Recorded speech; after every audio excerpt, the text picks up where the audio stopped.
I've decided to start a new life without you."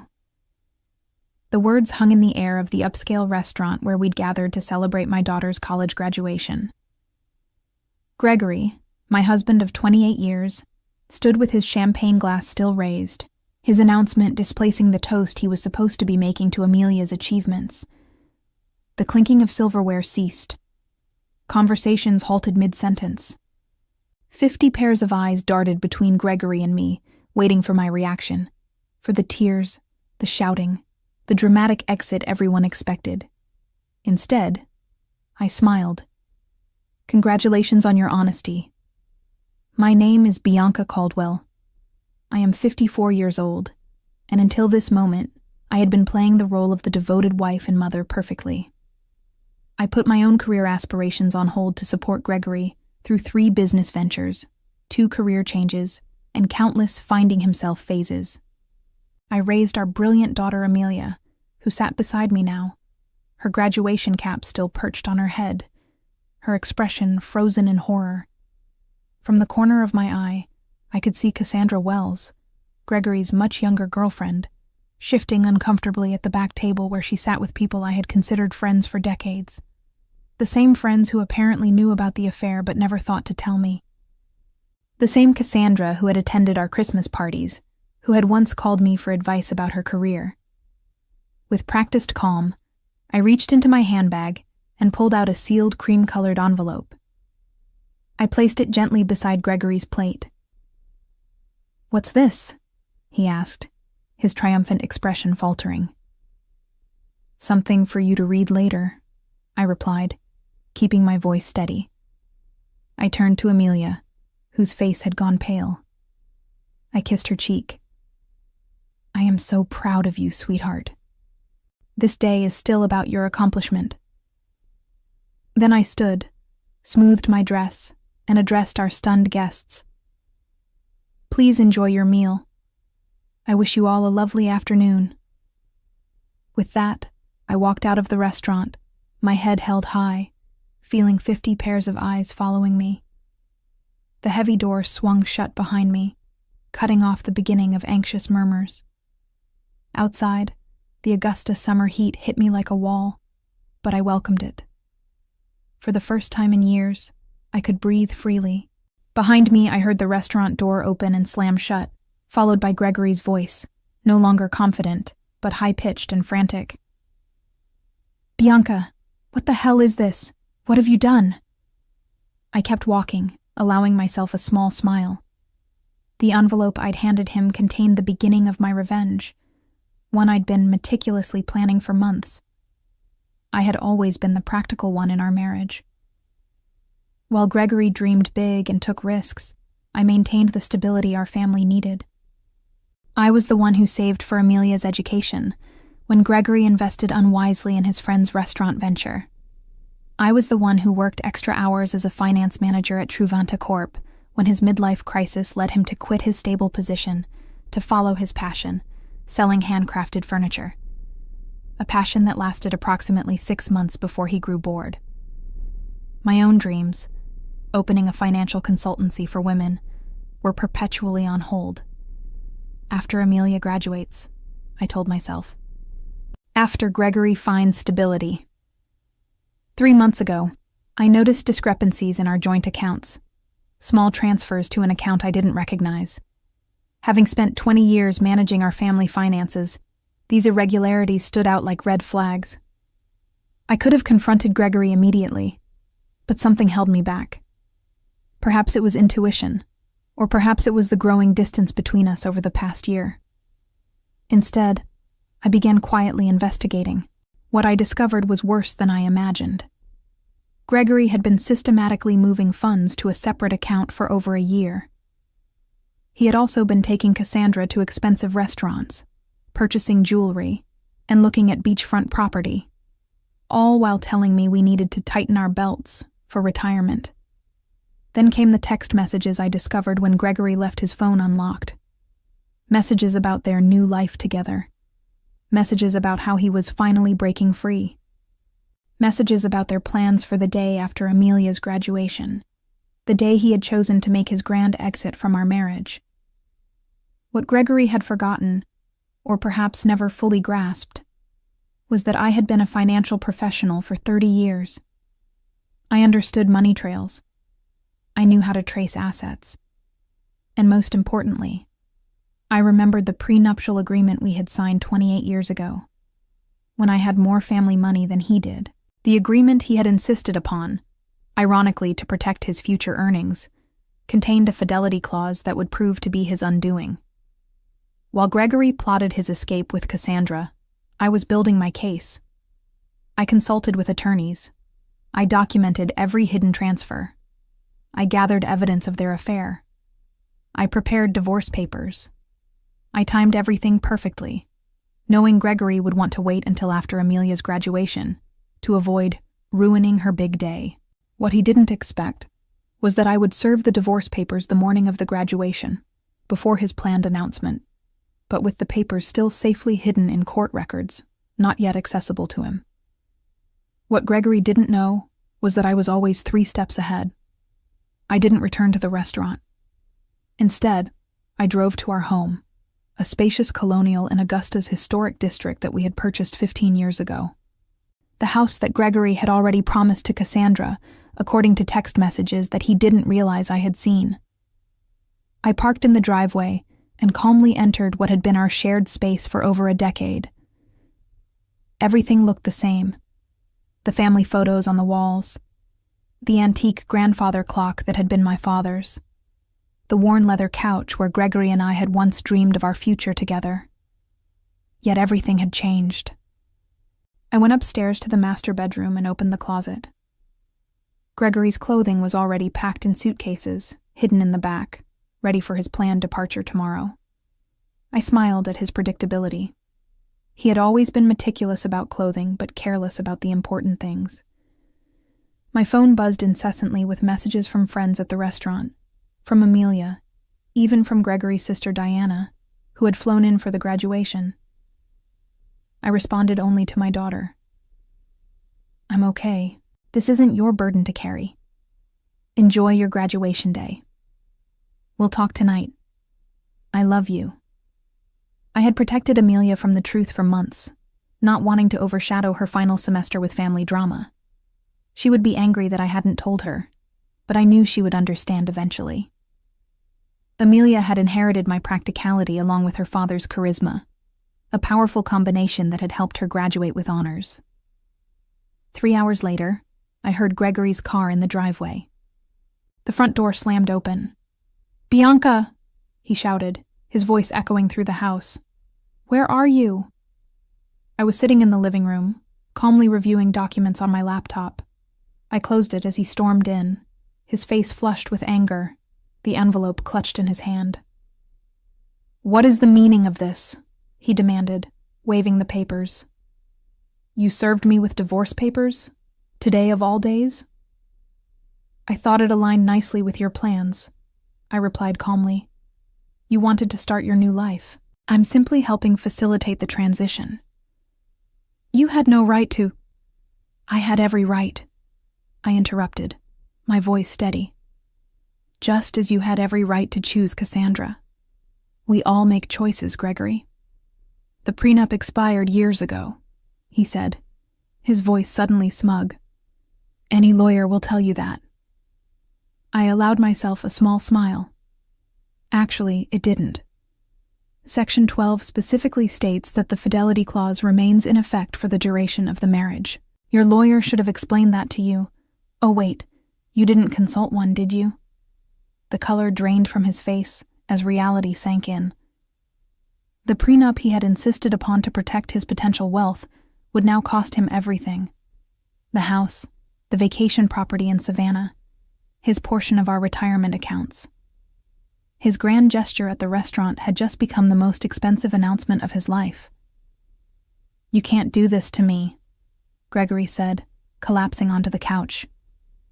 "We built this life together, and you chose to end it," I replied, though not in the way you planned. Gregory's phone buzzed persistently in his pocket. He glanced at it, then ignored it. Cassandra, no doubt, wondering where he was and why he wasn't following their carefully orchestrated plan. You've always been calculating, Bianca. But this is cold, he said, trying a different approach. What about our history? 28 years together means nothing? I studied him. This man I had loved for nearly 3 decades. The man who had held my hand through 2 miscarriages before we had Amelia. The man who had once surprised me with a weekend trip to Charleston for our 10th anniversary. When had he changed? Or had he always been this person, and I had been too devoted to notice? Our history meant everything to me, I answered truthfully. That's why your betrayal hurt so deeply. His expression softened momentarily, perhaps seeing an opening. Then maybe we can fix this. I made a mistake. People make mistakes. This wasn't a mistake, Gregory. This was a calculated plan spanning more than a year. You systematically moved our money. You looked at property with her. You planned to announce our separation publicly to humiliate me. His face hardened again. You're exaggerating. Am I? I picked up my phone, opened the recording app, and played his own voice.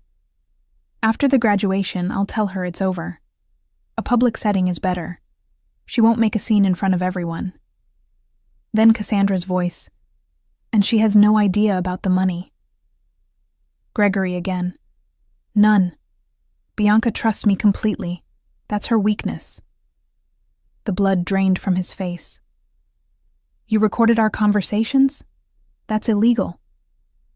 Not in Georgia when one party consents, I responded. And not when it's in your own home. I didn't record your private moments with Cassandra. I'm not cruel. Just the conversations about your plans to defraud me. Gregory stood suddenly, agitated. I need to make some calls. Of course, I said.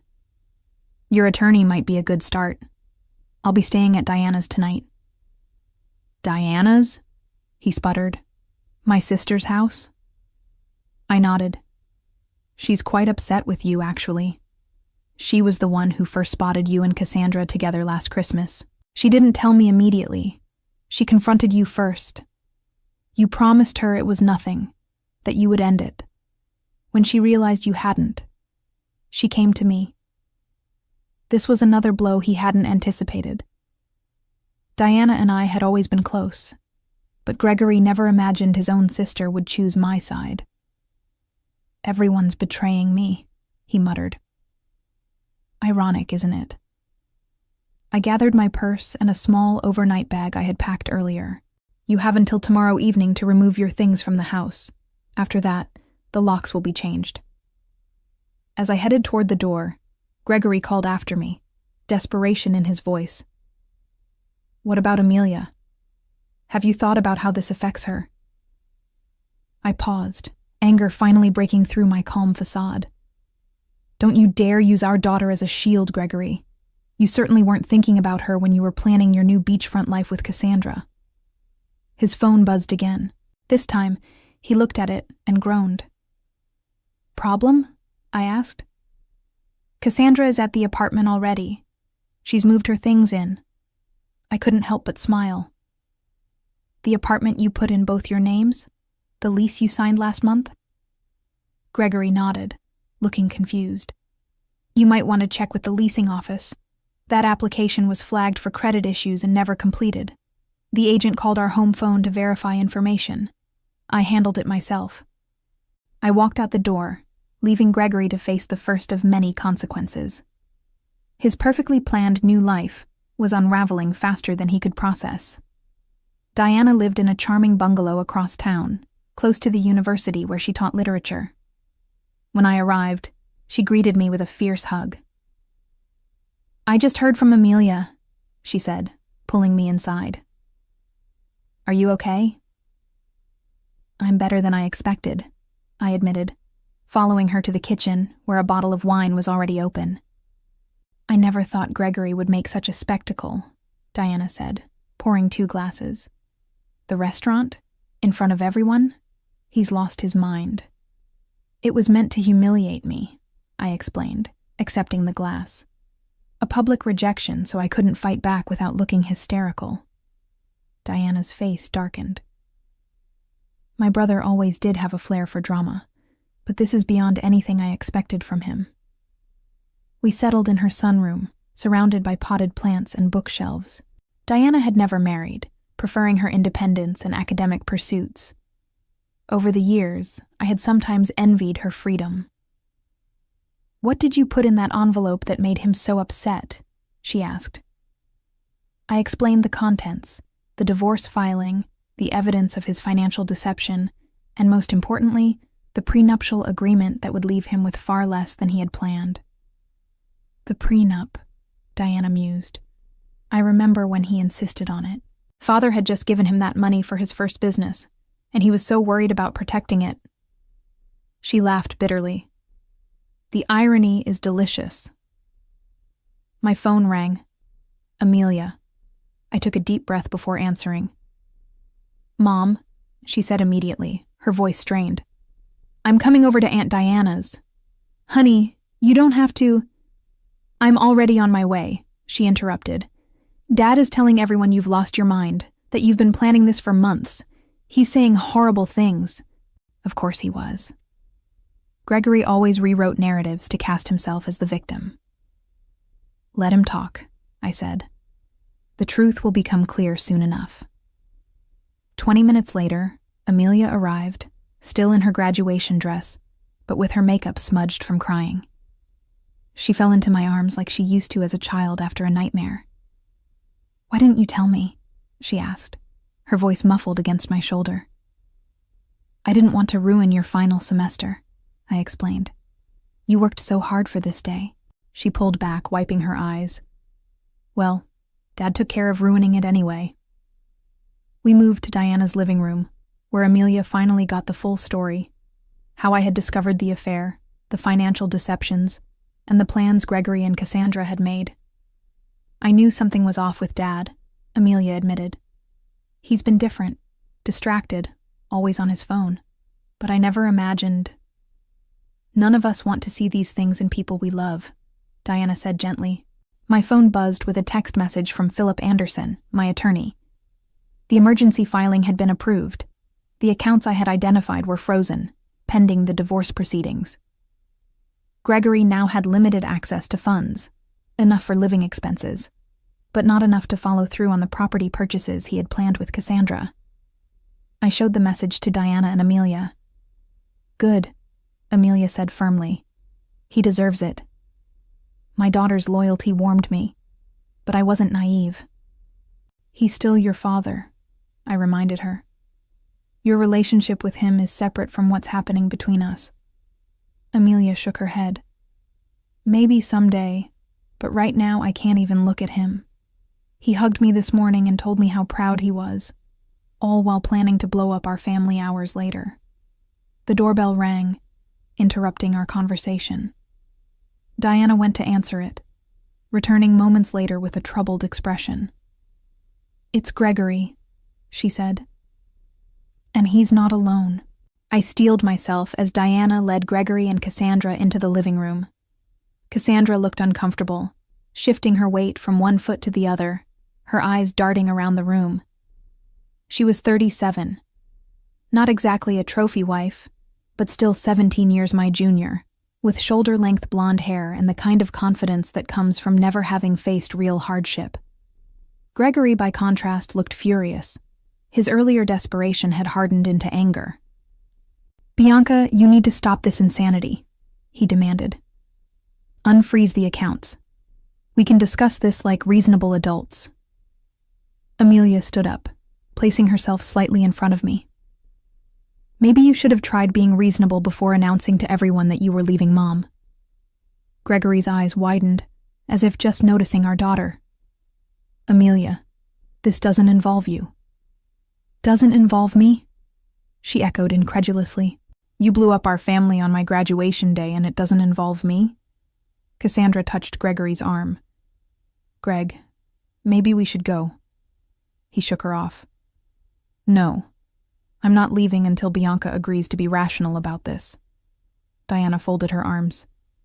"My sister-in-law seems to be the only rational person in this scenario. You're the one who created this mess, Gregory." I remained seated, watching the drama unfold. For years, I had been the peacemaker, the one who smoothed over conflicts and kept everyone happy. That role was exhausting, and I had finally set it down. The accounts will remain frozen until the preliminary hearing, I said calmly. That's in 3 days. The judge will determine appropriate asset division at that time. 3 days? Gregory sputtered. What am I supposed to do for 3 days? You have your personal account, I reminded him. The one you've been funneling money into for the past year. That should be sufficient. Cassandra's head whipped toward Gregory. You have a separate account? With how much in it? An interesting dynamic was emerging. Clearly, Gregory hadn't been entirely forthcoming with Cassandra either. Gregory ignored her question. This is vindictive, Bianca. This isn't like you. Perhaps you never really knew me, I replied. Just as I apparently never really knew you. Amelia turned to Cassandra. Did you know he was going to announce it like that? At my graduation celebration? Cassandra had the decency to look ashamed. I thought he was going to talk to your mother privately. The announcement today was unexpected. Gregory shot her a betrayed look. Cracks were already forming in their united front. I think you both should leave, Diana said firmly. You've upset Amelia enough for one day. Amelia, Gregory pleaded. You understand that relationships change, don't you? Sometimes people grow apart. My daughter's face hardened in a way I had never seen before. What I understand is that you're a coward who couldn't even give Mom the dignity of a private conversation. What I understand is that you were stealing from our family while I was working 2 jobs to help pay for my textbooks because you said money was tight. Gregory paled. That's not how it was. It's exactly how it was. Amelia cut him off. Please leave, Dad. I can't look at you right now. The silence that followed was deafening. Finally, Gregory turned to go, Cassandra trailing behind him. At the door, he paused and looked back at me. This isn't over, Bianca. I'll fight you on this. I met his gaze steadily. You're welcome to try. After they left, Amelia collapsed next to me on the sofa, tears streaming down her face. I've never talked to Dad like that. I wrapped my arm around her shoulders. Sometimes standing up for what's right is painful. Diana brought us fresh glasses of wine. To new beginnings, she said, raising her glass. Indeed, I thought. This ending was just the beginning of something new. The preliminary hearing took place in a small courtroom on a rainy Tuesday morning. I arrived with my attorney, Philip, while Gregory came with a lawyer he had hastily retained, a young associate from a firm that specialized in corporate law, not family matters. Gregory's poor choice of representation was yet another consequence of his rushed planning. The judge, an older woman with sharp eyes and no patience for dramatics, reviewed the prenuptial agreement carefully. This document appears to be in order, she said, looking over her reading glasses at Gregory's attorney. Do you contest its validity? The young lawyer cleared his throat. Your Honor, we believe the agreement has expired due to the length of time that has passed. Section 18 clearly states that the duration is for the term of the marriage, plus any legal proceedings resulting from its dissolution. The judge read aloud. There is no expiration date indicated. Gregory leaned forward to whisper urgently to his lawyer, who looked increasingly uncomfortable.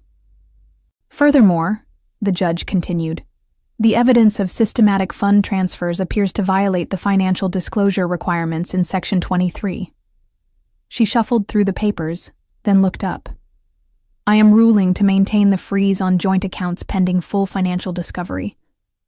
Mr. Caldwell's personal account will remain accessible to him. The family home will remain in Mrs. Caldwell's possession during proceedings, as stipulated in the prenuptial agreement's infidelity clause.